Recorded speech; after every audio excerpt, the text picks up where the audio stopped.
Welcome to the Business Blast podcast. I'm your host, Tyler Wagner. This episode is brought to you by Authors Unite. Authors Unite provides you with all the resources you need to become a successful author. You can learn more about Authors Unite and join the free community at authorsunite.com. Now, let's jump into the episode.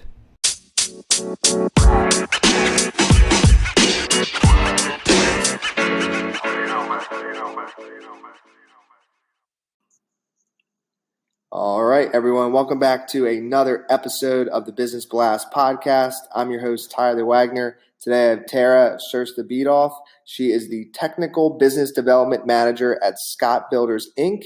She has worked in various sales and business development roles in oil and gas and construction for the past 5 years. So welcome to the show, Tara. Yeah, thanks for having me. Of course. Grateful to have you here, Tara. We'll dive into the first one. The first question I have for you is, what is the best story from your life that has an underlying valuable message?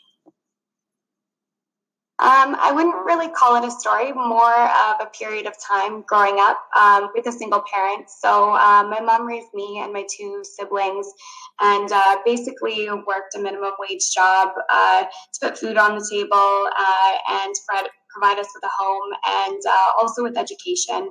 And she was extremely selfless during that period of time and put her whole life on hold to kind of raise us. And it really allowed me to determine who I wanted to be as a person growing up. I grew up fiercely independent and also really mentally strong. And I really learned how to empathize with people because of my upbringing. And it has really taught me that everyone faces their own hardships. And I think there's a lot of beauty in those experiences, good or bad. They really shape a person and help them grow.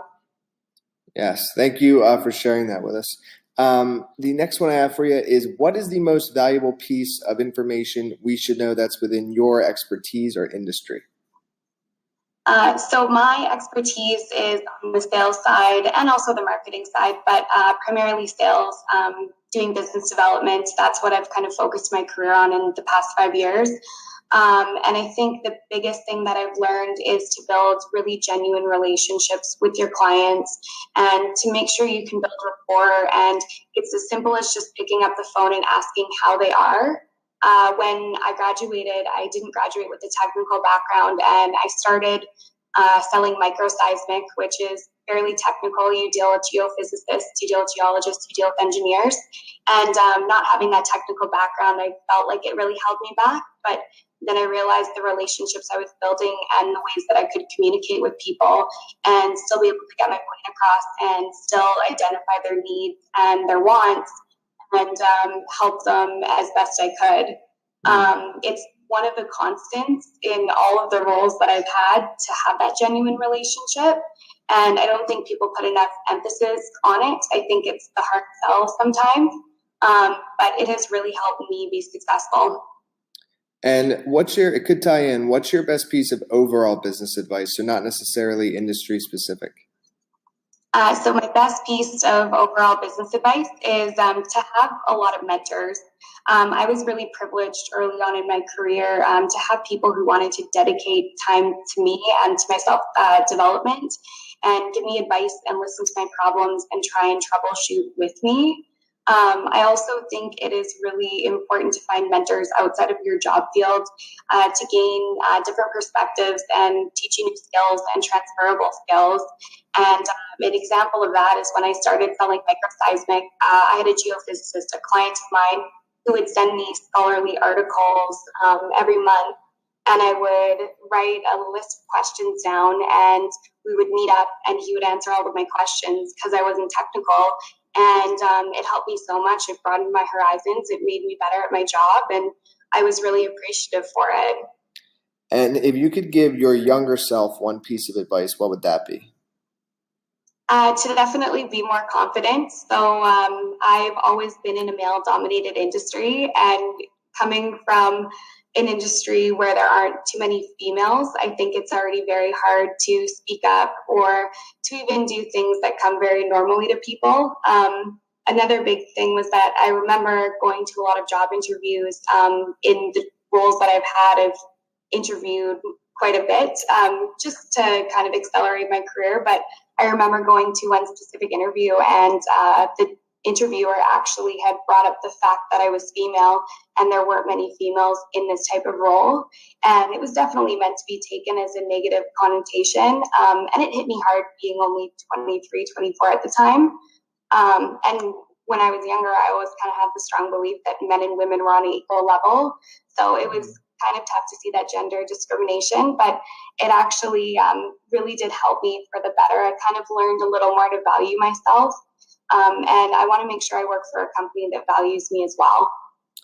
And in your opinion, what is the key to happiness?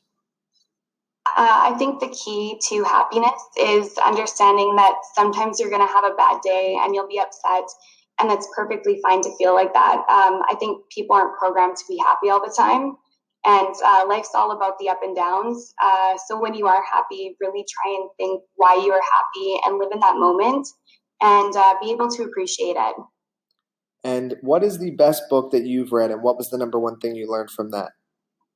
Okay, so the best book, and it's also my favorite book, it's called The Gratitude Diaries. So it's by a lady called Janice Kaplan, and she took a year out of her life to write a diary, basically, trying to document what moment she felt gratitude. So she explains the science behind why it's hard to be grateful sometimes, and how to take a proactive approach in becoming more grateful. And the favorite part of my book, or the favorite part in the book for me, just because it touches on a professional level, the CEO of Campbell Soup, I think his name was Doug Connet. He was in a serious car accident when he was at Campbell Soup, and he woke up in the hospital, and he had about 20,000 get well cards from his employees. And when he had first started at Campbell Soup, he had tried to send out 20 handwritten messages every day to say thank you to people and to show them some type of recognition and to really give the company a culture and a purpose. And he was grateful for those people to be there, and they reciprocated when he got hurt and tried to say thank you and feel better. But wow. It's one of those things I kind of learned not to take things for granted. And there can be good and bad situations, and learning how to appreciate people, especially in any profession, and in your personal life, and just to random strangers. Wow, that is a cool story. I actually did not know about that. And what is your favorite quote and why? Okay, so my favorite quote, and it's on my LinkedIn page, is formal education will make you a living and self-education will make you a fortune. It's by Jim Rohn. So I was never an academic when I was in school, and I really struggled. And I thought when I got out of school, I wouldn't be that good at my career, even though I have always tried really hard. But I kind of realized early on that school just provided me with that fundamental knowledge. And the real lesson is that you put yourself in these situations every day just to try and grow. And you learn when you're in uncomfortable situations. And I'm a really big believer in trying to put myself in those situations to grow. Yes, love it. Thank you so much for coming on, Tara. The last question I have for you before we let you go is, where is the best place for people to find and or connect with you online? So the best place to find me online and connect is my LinkedIn page, Tara Sherstabetoff. I'm pretty active on LinkedIn, and I've written a couple posts. So if you connect with me, I will send you a message and say hi. Perfect. Thanks again for coming on. We appreciate it. Yeah, thanks for having me. The podcast you just heard was published with Anchor. Got something you want to say to the creator of this show? Send them a voice message using the Anchor app, free for iOS and Android.